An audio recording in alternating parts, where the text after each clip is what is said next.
Ok, alors Khazak, alors, on va parler un peu sur Pessar, évidemment sur Nissan. Et justement, d'abord on va commencer sur le lien de Nissan.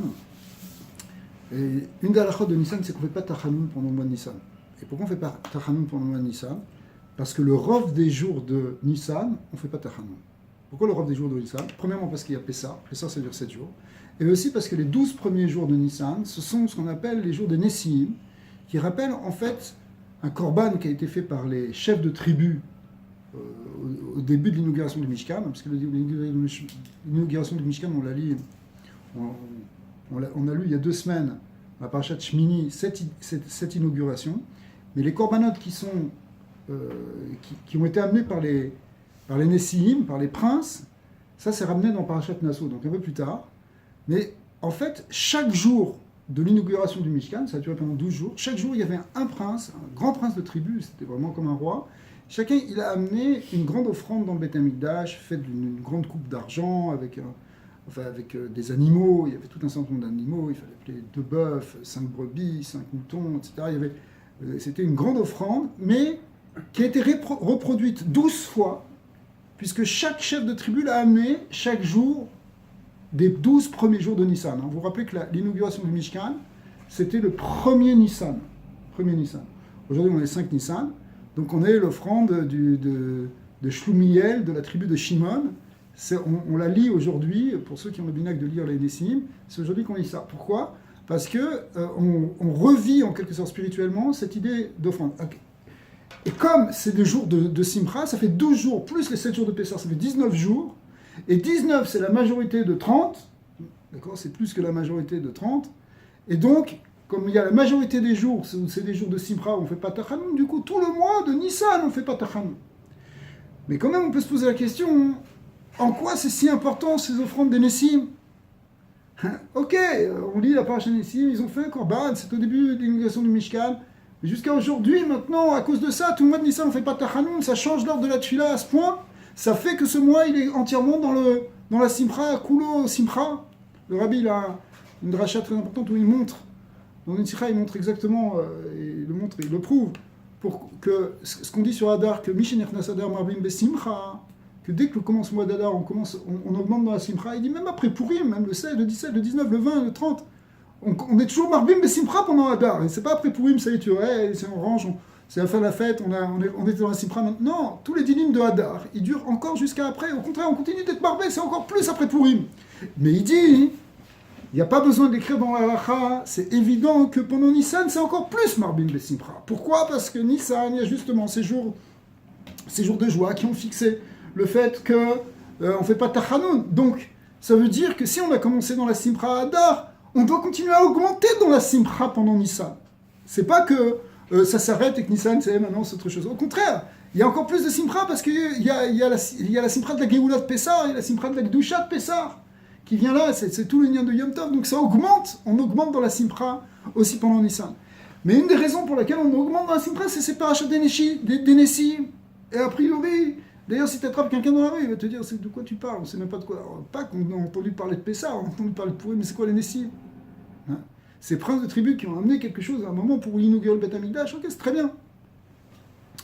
En réalité, le début de l'inauguration, elle a eu lieu le Rosh Chodesh Nissan, le premier jour. Le premier jour, c'est là qu'il y a eu la Ashrat Ashkina. L'Ashkina a commencé à descendre dans le Beth Amikdash. C'était au moment où il y avait Nadav et Avihu qui ont apporté ce qu'on appelle un Esh Zara, un feu étranger dans le Mishkan. Ils n'auraient pas dû faire ce qu'ils ont fait. Qu'est-ce qu'ils ont fait? Ils ont pris l'Ektoret, c'est-à-dire le sacrifice le plus fort, le plus puissant, le plus élevé, le plus subtil, celui qu'on amène normalement seulement à Yom Kippour dans le Kodesh HaKodashim.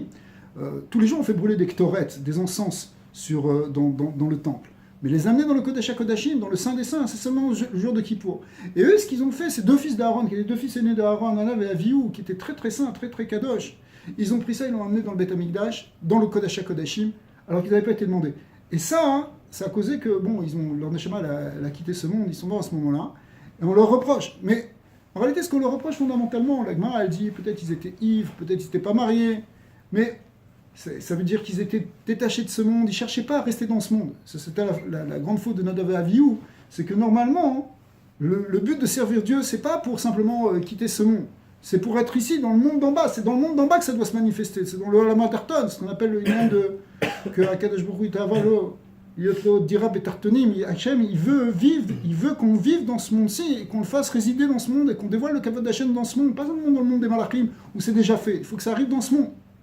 Mais eux, ils ont quitté ce monde. Là, le Zohar, il dit que quand ils sont rentrés dedans, il y a eu un rayon bleu comme un rayon électrique, mais en fait c'était une lumière qui venait de la Shrina, c'est pour ça que c'est bleu Techelet, parce que le Techelet il représente le bleu azur, il représente la lumière de la Sfirat Malchut, qui est le union de la Gvura en même temps, qui est rentré dans leurs narines et leur Neshama les a quittés. C'était pas une étincelle? Ouais, c'est présenté comme un rayon, mais un rayon, une étincelle, en tout cas ça veut dire, c'est comme si tu veux, ils ont été brûlés de dedans. Chazak. C'est un peu... l'image aujourd'hui que tu pourrais donner, c'est comme un court-circuit, c'est trop d'intensité, il y avait trop d'énergie. Alors les Neshama ne pouvaient pas rester. Mais ça, c'était un problème en tant que tel. C'est pour ça qu'on le reproche. On dit, après, même dans la Kabbalah, on dit qu'ils sont revenus Begilgoul, que Eliyahu Hanavi, il est venu, il a commencé à réparer ça, justement. Au moment de Pintras, il a commencé à réparer l'âme de Nadav et Avihu. Il y a des choses très profondes qui ont été dites. Mais l'idée, c'est qu'il faut arriver à servir Hachem dans ce monde. Mais malgré tout, quand ils sont niftar, Moshe Rabbeinu, il a dit à Aaron, qui était le père de ces deux garçons, il lui a dit, tu sais, regarde, Akadosh Baruch Hu, il m'a dit, Bekrovai à Kadesh, je serai sanctifié avec des proches, c'est-à-dire, Moshe Rabbeinu savait déjà par avance qu'il y allait des Neshamot, qui allaient partir justement comme en offrande pour Hachem, bien que normalement, évidemment, c'est pas question de ça dans le Beth Amikdash, mais juste pour l'inauguration, il y avait des gens qui allaient donner leur âme pour Dieu. Eh bien, mais il pensait, Moshe, il a dit, quand Hachem a dit, Bekrovai à Kadesh, je serai sanctifié par mes proches, moi, je croyais que c'était toi et moi, il a dit, je pensais que c'était Aaron et Moshe, je pensais que c'était vous deux qui allaient. Mais en fait, c'est pas eux qui ont été, c'est eux qui ont été choisis. Nadav et Avihu, il s'est dit que c'était encore plus Kadosh que nous, il lui a dit, pour le consoler. Donc il y avait une grande Kedusha. Et la Shrina, elle est rentrée à ce moment-là dans le Beth Amikdash, et c'était l'inauguration à proprement parler. En vérité, pendant 7 jours avant, Moshe Rabbeinu, il avait fait des préparations, chaque jour il montait, il redémontait, c'était des répétitions. Mais le 8e jour de ces répétitions, qui était en fait le Rosh Chodesh Nissan, le premier jour de Nissan, de la 2e année où ils sont sortis d'Égypte, et ben ce Rosh Chodesh Nissan, la Shrina est rentrée, c'était Mamash Ashrat Ashrina, c'est-à-dire, en fin de compte, on était arrivé au but de tout ce qui s'était passé depuis la sortie d'Égypte, qui était déjà la première étape. La deuxième étape étant le don de la Torah. Une fois qu'on est libre, on reçoit la Torah pour s'élever spirituellement. Mais après, la troisième étape, c'est de faire résider la Shrina dans ce monde. Et c'est ça le Tachlit, c'est d'arriver à être dans le Olam HaTarton avec Akadosh Baruch Hu. Et ça, on y est arrivé. Mais ce tikkun n'était pas terminé, même le Rosh Chodesh Nissan. Il fallait encore que chaque chef de tribu, qui sont en relation avec les 12... les Mefarshim disent que ça correspond aux 10 constellations. Et même quand on voit les offrandes qu'ils ont amenées, ce sont des offrandes qui réparent des grandes choses dans les mondes. Et ils ont en quelque sorte permis à la Shrina de résider selon les 12 piliers. Vous savez qu'il y a 12 tribus du Klal Israël qui sont en réalité comme 12 canaux entre le ciel et la terre qui permettent à la Shrina de s'établir dans le monde d'en bas. Et c'est pour ça d'ailleurs que le Harizal il dit qu'aujourd'hui on n'a pas les 12 tribus, mais on a 13. On a comme ce qu'on appelle les 12 Nusrot de Tfila, 12 ou 13, parce que quand on dit 13, parce qu'il y en a une qui s'est rajoutée, parce que Yosef il est devenu 2 tribus qui s'appellent Ephraim et Menaché. Mais ça dépend si on compte Lévi ou si on ne compte pas Lévi. Il y a plusieurs manières de compter, et c'est un secret très profond pourquoi c'est 12 qui font 13, parce que même dans les constellations et même dans les mois, il y a 12 mois qui font parfois 13, comme cette année on a eu un 13e mois d'Adar, qui représente justement quelque chose qui est au-delà du temps et au-delà du Mazal. C'est pour ça que le nombre 13 qui en Gematria et c'est la Gematria aussi du mot Echad. Echad, ça s'écrit Aleph, Chet, Dalet, qui fait 13 en Gematria, comme justement la notion de 13. Hashem Elokeinu, Hashem Echad. Et alors, c'est sûr qu'il y a une notion de 13, mais en tout cas, ce que dit alors Harizal, c'est que tous ces canaux 12 ou 13, ce sont les canaux qui permettent de relier le ciel et la terre. Mais malgré tout, il y a toujours quelqu'un qui est central, si je peux dire peut-être la notion du 13e. Et il y a toujours un tzaddik qui est collèle, comme Moshe Rabbeinu, il était collèle aussi tous les Nessim.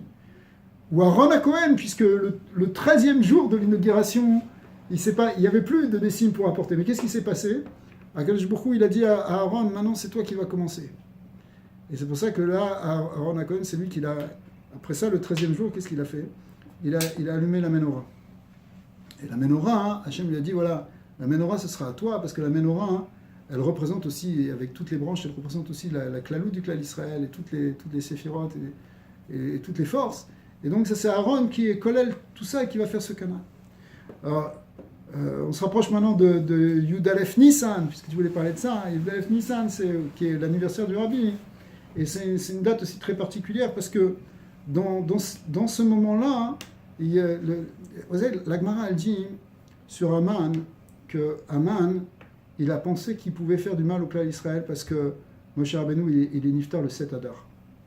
Alors il s'est dit, si c'est au mois d'Adar, c'est parfait, on pourra facilement les attaquer parce qu'ils ont perdu Moshe Rabbeinu. Mais la Gemara dit, ce qu'ils ne savaient pas, c'est que Moshe Rabbeinu, il est né aussi le 7 Adar. C'est-à-dire que même si tu crois qu'il est parti, c'est aussi là qu'il est venu. Et c'est à ce moment-là qu'il est venu. Et le fait qu'il vienne à un moment, en réalité, c'est encore plus important que la date de départ. C'est-à-dire que, en général, nous, on fixe la notion on parle de la notion de Istalkut, on parle de Iloula, quand un tzaddik qui part de ce monde. Alors, on fait une fête pour ça, où on fait un Yortzeit, où on allume une bougie. À ce moment-là, on fait Kaddish. Mais il y a l'anniversaire de naissance, on en parle moins. Sauf que le rabbin est venu, il nous a rappelé tous ces chazals qui nous disent que l'anniversaire de naissance, il est très important. Ça paraît bizarre parce que l'anniversaire de naissance, dont on en parle dans la Torah à propos de qui c'est qui le premier dont on parle de son anniversaire de naissance. Si je vous dis, vous allez rire. Ouais. C'était Paro, parce que Beyom Ouledet et Paro, il a fait toute une fête, justement, lui fêtait son anniversaire. Mais le rabbi lui a insisté sur le fait de fêter son anniversaire aussi, pas simplement l'anniversaire de décès, mais l'anniversaire de naissance, parce qu'en réalité, c'est pour ça que lui-même il faisait un Farbrengen chaque année, etc. Et il nous demande aussi à nous de faire un Farbrengen, il a même donné 10 consignes de bonnes pratiques à faire le jour de son anniversaire pour pouvoir prendre des forces, pour pouvoir donner des brachot, pour pouvoir s'engager dans un peu plus de Torah, un peu plus de mitzvot, etc. Mais lui, il nous a dit pourquoi ? Parce que l'anniversaire, c'est un moment où ton mazal, il revient. C'est un moment où justement, où il y a une force. Si tu es né à ce moment-là, ça veut dire que c'est entre guillemets, évidemment, on ne parle pas comme ça très bien dans la Torah, mais c'est juste pour comprendre, c'est que tu es sous ta force, sous ta bonne étoile, là, à ce moment-là. Et il faut en profiter, c'est un jour où tu peux en profiter. Alors quand c'est l'anniversaire d'un tzaddik, et surtout l'anniversaire d'un tzaddik, Yesod Olam, qui est Kolel, et qui est Kolel... toute klal Israël en quelque sorte, c'est pas simplement un anniversaire pratique, c'est un anniversaire klali, c'est quelque chose qui nous touche tous on bénéficie de ça, comme on a tous bénéficié de la naissance de Moshe Rabbeinu qui nous a protégés à l'époque de Haman, et bien aussi l'anniversaire du Rabbi ça nous protège pour ça. Alors c'est pas pour rien que ça vient avant Pessah, et qu'avant Pessah justement on peut prendre des forces, s'attacher au tzaddik, comme on sait que le lien de Pessah, c'est le lien de Gdusha, c'est le lien au contraire de Yitrachut, c'est là qu'on se renouvelle, c'est là qu'on repart dans ce qu'on appelle le Brit, c'est-à-dire l'alliance avec Akadosh Baruch Hu. C'est la notion de Brit Mila, c'est pas simplement la Brit Mila, c'est l'idée d'alliance avec Hachem. Il y a plusieurs Brit, il y a Brit Mila, Brit Melar, à Pessah, il y a une spécificité qui est intéressante à soulever. On sait que les bénis Israël, quand ils ont voulu être protégés au moment de Makat Bechorot, au moment de la mort des premiers-nés, qu'est-ce qu'ils ont fait ? Ils ont pris du sang du Korban Pessah, ils l'ont mis sur les mezuzot et le linteau de la porte, c'est-à-dire qu'ils ont mis. Et Hachem Passar, Aléem, évidemment, c'est une question. D'après le Zohar, c'est qu'ils ont mis ce sang même à l'intérieur, c'était pas pour qu'on le voit à l'extérieur, c'était juste pour qu'eux ils voient. En réalité, Hachem, il n'a pas besoin de sang pour savoir où est-ce qu'il va passer ou pas passer. C'est parce que c'était les Malachim, non ? Mais Hachem, il est venu Beatzmo, et il est venu, il a amené le Malach HaMavet, mais en réalité, Asher Passar, Al-Baté Bnei Israël, on dit sur ça que ce Passar, c'est tout les liens de Pessar, c'est toi qui connais les Mahamarim, c'est les liens de les Mahalamina, Ashtat Shelut, qu'il y a l'essence de Dieu qui s'est révélée à ce moment-là. Mais l'idée, c'était pas stam un signe comme il faut qu'on reconnaisse à l'extérieur, c'était pas ça, c'était plus pour prendre 11 ans. Mais le Zohar, il va plus loin. Il dit en réalité, ils n'ont pas mis que le sang du Korban Pessah, ils ont aussi mis le sang du Dam Mila. Parce que la fête de Pessah, c'était le 15 Nissan, mais dès Rosh Chodesh, ils ont reçu des mitzvot. Ils ont reçu la mitzvah d'abord de Rosh Chodesh, et ils ont reçu la mitzvah de faire la Brit Mila. Parce que pour arriver à avoir un certain mérite, on dit comme ça dans la Gemara, comme ça ils ont eu un mérite pour pouvoir justement être sélectionné et sauvé. Parce que les malachim, eux, ils disaient, mais pourquoi tu veux sauver les Bnei Israël et frapper les Égyptiens? Mais c'est tous des idolâtres. Eux aussi, ils sont tombés dans la Touma. Mais maintenant qu'ils ont fait une mitzvah, qu'ils ont montré leur attachement à Hachem, alors ça faisait quelque chose qu'il n'y avait plus de Kitroug. Ok? Alors, en réalité, il y avait le Dam Mila et le Dam Pessar qui devaient être mélangés. Damaïr, Chaïr, c'est ça la dracha du Zohar, c'est marqué avec tes sangs de vie. C'est quoi les sangs de vie? Au pluriel, c'est le sang de la Brit Mila et le sang du Korban Pessar. Mais en réalité, il y a un autre point commun qui est entre la Brit Mila et le Korban Pessar, c'est que les deux, c'est une exception, les deux, ils sont Chayav Karet. Si quelqu'un il ne fait pas la Brit Mila alors qu'il a la possibilité de le faire, il est dans ce qu'on appelle la notion de Karet, c'est-à-dire quelque chose, une gravité, ou au sens où, spirituellement, quelque part, il est coupé de la source, parce qu'il n'a pas fait cette mitzvah, c'est quelque chose qui lui manque. Un juif qui n'a pas fait la Brit Mila, il lui manque quelque chose dans sa connexion au Créateur, et c'est ça le lien de Chayav Karet. Et c'est quelque chose, quand on dit qu'il lui manque quelque chose, il lui manque quelque chose d'essentiel, pas quelque chose d'accessoire, ou de, bon, c'est pas si grave s'il manque ça, c'est quelque chose d'essentiel dans son identité. La Brit Mila, c'est quelque chose qui est dans l'identité. Mais le Korban Pessar, c'est la seule mitzvah tassée, mitzvah positif, où il y a un chiyuv karet aussi. C'est-à-dire que, normalement, quand on dit chayav karet, quelque chose qui est chayav karet, c'est que dans les interdits. Par exemple, si on mange du dam, du chelev, ou il y a où on mange à Kippour, etc. Ça, c'est chayav karet, parce qu'on a transgressé. Ou la Brit Mila aussi, parce que on a transgressé. Mais il y a deux mitzvot. Mais justement, la Brit Mila, c'est un peu différent. C'est que la Brit Mila aussi, c'est une mitzvah positive, de faire la Brit Mila. Mais si on ne le fait pas, on est chayav karet. Venicheta, ouais. Alors, Korban Pessar, c'est la même chose. Si tu es à Yerushalayim, Bisman, chez Beit Hamikdash Kayam, ou dans un temps, en tout cas, on doit faire le Korban Pessar, parce qu'en réalité, le Korban Pessar ne dépend pas du Beit Hamikdash. On pourrait faire, et ça dépend si le Rov d'Israël, il a une shlita sur Eretz Israël, si on est vraiment installé sur Eretz Israël, on doit faire le Korban Pessar. À Kedekar, qu'en 68, après 67, quand les Bnei Israël sont rentrés dans tout Yerushalayim, le rabbi, il pensait, je ne sais pas si tu connais ça, Schneer, mais le rabbi pensait qu'on devait faire le Korban Pessah. Sauf que la plupart des gens pensaient que non.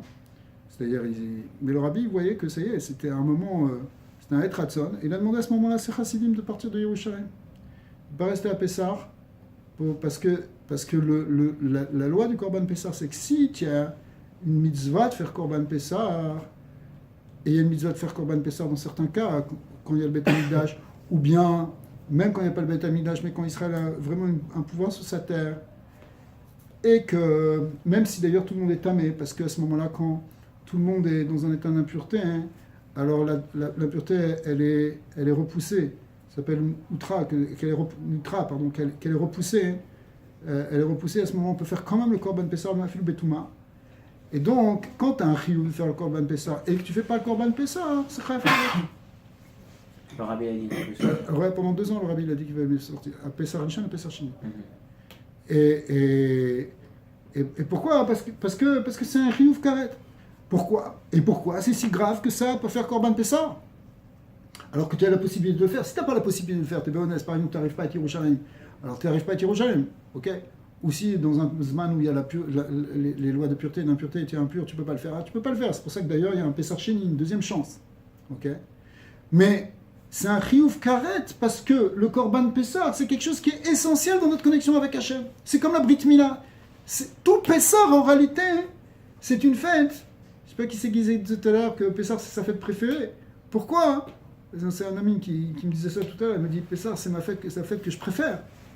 Et c'est souvent comme ça. On voit d'ailleurs, il y a beaucoup de gens qui se mettent à faire Pessah. Là. Il y a des gens qui ne mangent pas spécialement, ils ne font pas trop attention à la cache-croûte dans l'année. Mais à Pessah, ça y est, tout le monde achète. Pourquoi? Parce que Pessah, c'est quelque chose qui, dans l'identité du clan Israël, c'est quelque chose qui est fondamental. Si tu retranches ça, tu retranches l'identité essentielle. D'accord? Ou les centres de notre identité. Un juif, c'est quoi? C'est quoi qui définit le peuple juif? C'est justement ce peuple qui est sorti d'Égypte. Et quand on parle d'Égypte, on sait qu'on parle aussi à un niveau spirituel, évidemment. Et qui a créé cette alliance avec Hachem. Donc, bien sûr, ça avait commencé avec Avot, Avraham, Yitzhak, Yaakov. Mais le Ikar de l'identité collective du peuple juif en tant que peuple, c'est quelque chose qui commence à Pessah, ça, Yetziat Mitzrayim. Donc si toi, t'es pas dedans, toi, tu te coupes de ça, hein, tu te coupes de ton identité. De ton identité, pas simplement individuelle, mais collective, du sens de ton appartenance à un peuple. Ouais. Ça, c'est grave. Quand tu dis, ouais, bon, ok, tu ne sens pas de connexion avec le peuple d'Israël, ça veut dire il te manque quelque chose dans ton identité collective. Les gens, d'ailleurs, c'est un problème dans le monde aujourd'hui, c'est que la tendance moderne, c'est de vouloir effacer toutes les nations et de vouloir tout mélanger, que tout le monde est pareil, etc. Ok, ça fait du sens par rapport au fait qu'on ne veut pas de racisme, on ne veut pas de jugement. Mais d'un autre côté, si tu perds ton identité, pas simplement individuelle, mais aussi nationale, il te manque quelque chose dans ton équilibre, c'est évident. On a besoin de savoir dans quel groupe on est. Quand on a parlé de 12 tribus tout à l'heure, on a besoin de savoir dans quel canal on est, dans quelle manière de servir Dieu on est, dans quelle culture on est. Ça ne veut pas dire qu'on n'est pas ouvert sur les autres. Mais en même temps, tu dois avoir ta place. Tu dois savoir dans quelle famille tu es. Akadosh Baruch Hu, il a donné une bracha à Avraham. Et il a dit que la bénédiction, elle va passer par lui. Il a dit comme ça, Venivrechu becha kol mishpechot ha'adama. Toutes les familles de la terre seront bénies par toi. C'est la force que Abraham a reçue, qu'il va devenir le canal de la bénédiction pour l'humanité. Mais le terme qui est employé dans la Torah, c'est Venivrechu becha kol mishpechot ha'adama, les familles de la terre.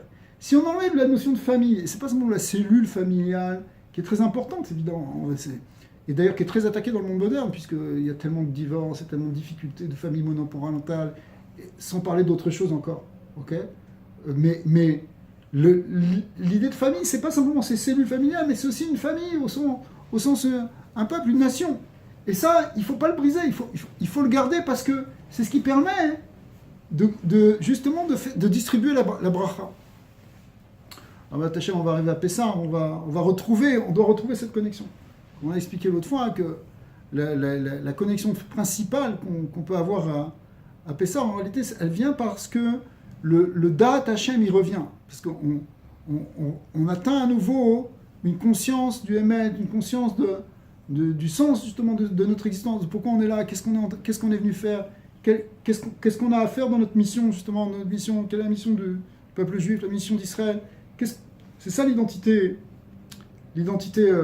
cette identité nationale dont on parle, c'est savoir en réalité qu'est-ce que nous on peut amener comme spécificité.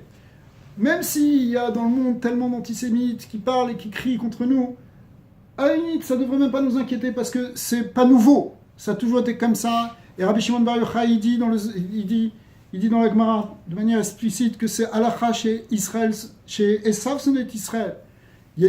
L'antisémitisme, c'est quelque chose qui est, si on peut traduire cette phrase comme ça veut dire c'est quelque chose qui est inhérent au monde. C'est comme une loi du monde. Pourquoi ? Ça s'explique, parce que le Ham Israël, il amène quelque chose de nouveau. Le premier qui a fait un grand discours antisémite, il y a eu des antisémites avant lui, mais le premier qui a fait un grand discours antisémite, c'est le pharaon, Paro. Si vous regardez au début de Parashat Shemot, qu'est-ce qu'il fait ? Il réunit son peuple, et il dit, voilà, il y a un peuple qui est parmi nous, là, il y a des gens qui sont parmi nous, et ils sont en train de se multiplier, et ils menacent notre nation, parce que si jamais on nous attaque, ils vont s'associer avec nos ennemis. Ce qu'on a appelé plus tard, au XXe siècle, à la fin du XIXe siècle, au début du XXe siècle, on appelait ça la cinquième colonne, c'est-à-dire que les gens disaient que les Juifs dans le pays, en réalité, ils étaient forcément des traîtres, et on disait que les Juifs en France, ils étaient forcément des traîtres, et ils étaient des traîtres avec les Allemands, c'est-à-dire que si les Allemands nous attaquaient les Français, alors les Juifs seraient du côté des Allemands, ce qui était complètement aberrant, parce que c'est pas du tout la nature en réalité des Juifs de faire une chose comme ça. Mais ça, c'est ce discours-là qui était là en vogue même au XXe siècle, c'était un discours qui a déjà été prononcé par Paro. Il a trouvé quelque chose, voilà, c'est un ennemi potentiel qui peut se retourner contre nous. Donc c'est pas nouveau, même avant lui, Lavan, à l'époque de Yaakov, il a essayé de tout déraciner. C'est quelque chose qui est Esav, il a essayé de tuer Yaakov, même dans le ventre de sa mère, c'est-à-dire même dans la matrice, même dans les principes métaphysiques, il y a une lutte. Parce que Israël, il vient et il amène quelque chose de nouveau, Paro, l'Égypte, c'était quelque chose, c'était une civilisation qui était peut-être grande, mais qui était complètement fermée. On dit qu'il n'y avait pas un esclave qui pouvait s'échapper d'Égypte. Ça veut dire que c'était un système totalitaire. comme tu dirais, si on ne comprend pas ce que ça veut dire, il suffit de regarder comment c'était en Russie à l'époque du rideau de fer. N'importe qui, personne ne pouvait sortir.